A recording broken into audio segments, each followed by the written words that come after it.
Hey guys, late Boy Scout, and I'm here with BudgetBugout.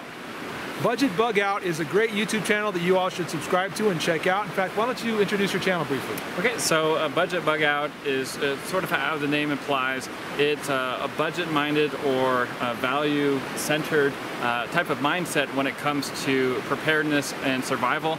I deal a lot with doing survival kit videos as well as everyday carry types of videos, and you can see part 2 for that.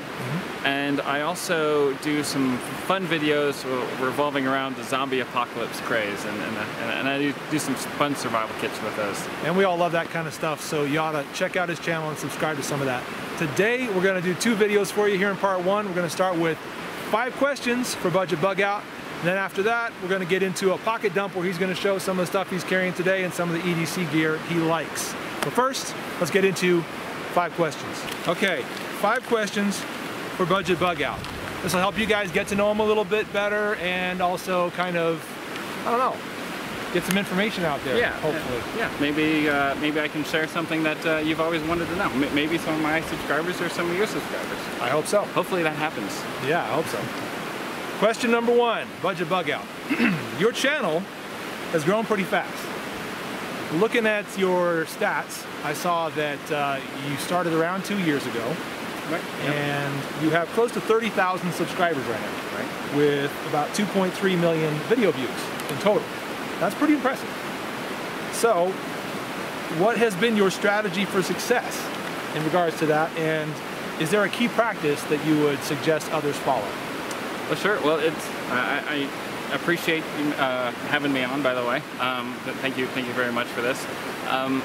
It's odd hearing that coming from a bigger YouTube channel, because you are one of the channels that I look up to, and I try to emulate, but not copy. You're not your style, but some of the stuff that you cover I also enjoy. So obviously I watch a lot of your videos. So that's awesome to hear from you. But I guess what I do is I just make videos that I would want to see on YouTube. And I just go with that. I used to leave comments on other YouTube channels and you know, just suggestions. You know, why don't you add this to your Altoid survival tin? Those types of things. And sometimes YouTubers would reply, you know, if they have time. Some of our bigger channels, and they don't always have time. But I just kind of got sort of frustrated, and then that's how I started my channel. Is just there's stuff that I wanted. I knew other people could be better. Some of their content could be better. Some of their, like I said, survival kits. So I just that's just sort of how I got started. Okay. And I've just been going from that point on. I obviously listen to my subscribers and feedback, and I listen to criticisms, even the mean ones. I might delete the comment later, but I do listen to your critiques. So I do appreciate all those critiques, but yeah, I just try to make things that I enjoy, and I think that flows through to my subscribers and to my viewers. Excellent. So far, it's doing okay. So if that one tip would be, if you were to give one tip, it might be do what you would like to watch. Right, exactly. Do whatever it is that you want to watch videos on. Do that. So watch other people's. Maybe collect a bunch of different information to create your ultimate whatever that you're trying to create, and then make that video and listen to the critiques, as well as do some research as well on how to grow your channel, because there's lots of tips out there, lots of other videos, etc. on how to grow your channel, but it all has the same core, which is, you know, do what you love. Great, that's a cool answer. I like that. All right, so question number 2, and you have to exclude present company. I ask you to please do that. What YouTube channel do you enjoy most watching as of right now? Other than yours. Stop. I didn't. These are questions that I left my answers at home. Yeah, did I brief you on these questions? Did I give you the questions prior to this? No, did not give me the questions prior to this. Okay, the YouTubers that I watched, the one YouTuber that I watched the most, I watched Nothing Fancy, but before that I watched anybody else. He's been around the longest, and long before I posted any videos, I was just a viewer, and I just absorb all this information. I guess I would say Nothing Fancy. if you were to look at from the very beginning up until as recent as however many hours ago, if you take all those views, it'd probably be him more than other than yourself, of course. Probably him. I guess nothing fancy. Cool. Right on. Which is odd to think about because I never thought of myself as a TNPer, you know, as someone who follows. But if you go strictly by how much you watch. Right. If you average all the views and all the minutes watched, it'd probably be nothing fancy. Well, you know, the guy cranks out a lot of good videos. Yes. And he's got people that love him, people that hate him, but in the end, you cannot deny his contribution to sort of the tactical EDC YouTube community. You can't deny it. Right. Yeah. It's been huge. All right, number 3. If you could name one thing that a person would absolutely need in an emergency situation, what would it be and why? This is a good question. That was a purposely vague situation. Right. You said emergency situation, so fill in the blanks, whatever you would like to say is the thing, and tell us what you think. Emergency situation. And it could be survival or it could be like prepping. So it could be outdoors, just some sort of emergency scenario. Okay, this is probably going to sound odd, but this is the one thing that I preach. Being a Red Cross disaster preparedness instructor, this is what I foot stomp more than anything, and it's that it's very important to have an emergency weather radio. And you might think that that's not the most important, but I say that more than any other one thing. You can find water, you can find ways of purifying water. Food, you don't necessarily need it right here and now. I say medicine is up there too. Gosh. Okay, I'm going to change my answer. Okay. All right, I changed my answer. I would have to say first aid, a first aid kit, as well as the knowledge for CPR. Okay. A lot of people could have been saved had there been someone or something that could keep them from like bleeding out, for example. So yeah, I guess I would say medicine. The food, water, and medicine are definitely the top 3.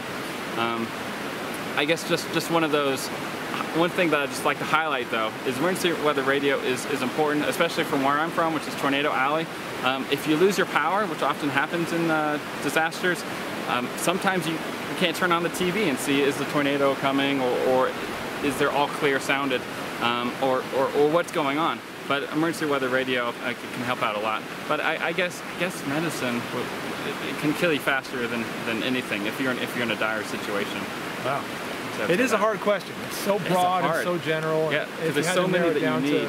Yeah, it's true. Right. And really, we're not talking about what is the only thing you're going to need. Right. Really, we're talking about maybe the thing you would put at the top of the list of other things you might include. And a lot of this is stemming from frustration that people are like, well, you need to have snares and you need to have paracord. You need to have, are those things good? It depends on the situation, of course. But people, they don't mention things like first aid kit, and if they do, it's like way at the bottom.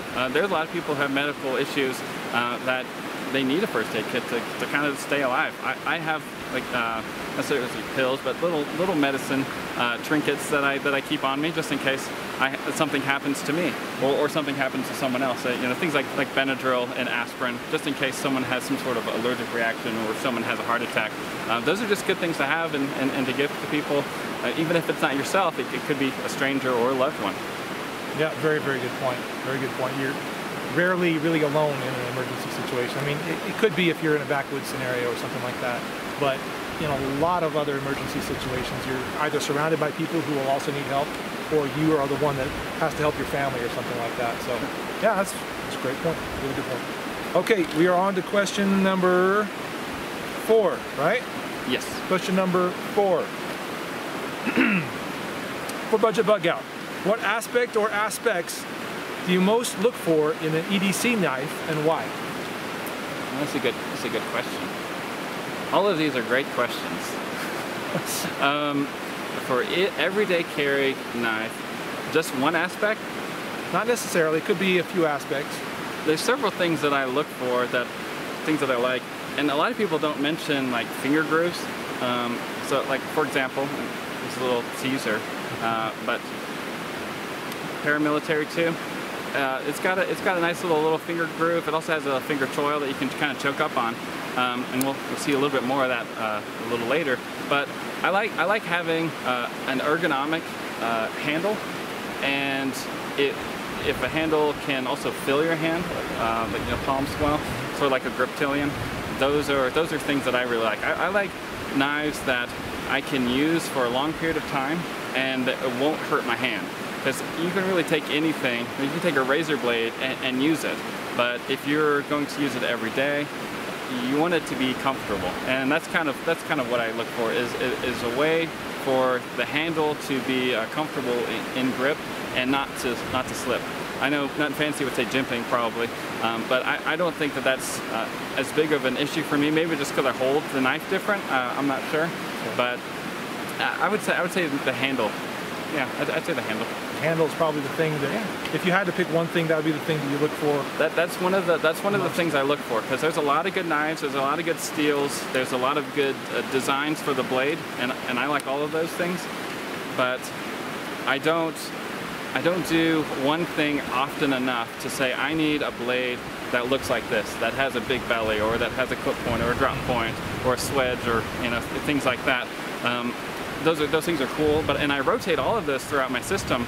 But I think a good knife handle, so it doesn't hurt your hand. I think that's one of the things that I look for. Great answer, great answer. And we are down to the last question, question number 5 for Budget Bug Out. If a friend or family member, whoever, asked you what one gun he or she should buy, what would you suggest and why? Okay, another good question. Hard one. I hope my questions are as good as yours, or at least stump yours. If nothing else proves that I've never been asked these questions, it's these pauses and my changing of answers halfway through. I'm partial, and when you bring up guns, you bring up a lot of, you can kind of open up a can. Oh, it's a huge can. And people can fight in the comments and stuff like that. So I intentionally don't do like top 5 guns or top 10 or whatever like I do with some of my other content, just because it's just a headache. But since it's on your channel, so I can say whatever I want. Sure. I like revolvers. All right. There we go. Go ahead and fight about that in the comments section. I just like carrying them, and I do conceal carry. You know, I may or may not be doing that right now. You'll have to stay tuned. But I just like the feel of them. I just like the look, and I smile whenever I see it. Whenever it's my own revolver, if it's someone else's, maybe I won't be smiling. You know, I just like it. I don't know. It just gives me a good feeling. It has a good knockdown power. It is reliable. Is it better than, you know, a Glock 19, or is it better than a, you know? There's enough people out there in the world to say those kind of things. A lot of people who are a lot more trained than I am. I am trained on other military weapons and stuff, just from my background. But I just like revolvers. It makes me smile when I go to the gun range and shoot it. It makes me smile whenever I wear it. So if you were to recommend just one gun, somebody wanted just one gun, you would say? I'd say 357 Magnum revolver. It just makes me smile. All right, cool. It's what gun that, if you have like the best gun in the world and you don't carry it, you know, then what use is it for you? It needs to be a gun. Maybe a revolver's too big for you. Maybe a Glock 19 is too big for me. It doesn't, you know, maybe I haven't found the right holster, you know, things like that. So it needs to be a gun that you like and that you're going to carry often. And as long as it's not just a piece of crap, then, you know, I say go for it. When it comes down legally, to it, obey your gun laws. Yeah, when it comes down to it, I mean, there's no one gun that's perfect for everyone, and I think we both understand that, and you guys understand that as well. But the question is for Budget Bug Out. You know, what would he recommend? And if he wants to talk about what he thinks is the coolest, well, there you go. It's a free country. All right, Budget Bug Out, good news, you passed. Thank you. You passed the test. Appreciate it. You answered the questions correctly. I studied hard. Well done. So that was 5 questions for Budget Bug Out. Don't forget to go to his channel, check it out, subscribe to him, but also watch his channel, because he will be having a video over there with 5 questions for me. So if you want to know some questions or know some things about me that I didn't know beforehand, yeah, he's going to answer. I'm going to answer some of those questions over there. Hopefully he passes too. I don't know if I will. I'll probably fail. But thanks for watching. See you over there on Budget Bug Out's channel. Take care. Appreciate it. So I got this this is a Write in the Rain notepad with the questions I'm about to ask him on my channel. So tune in on my channel for my questions for Scout. But Write in the Rain is awesome. You can literally write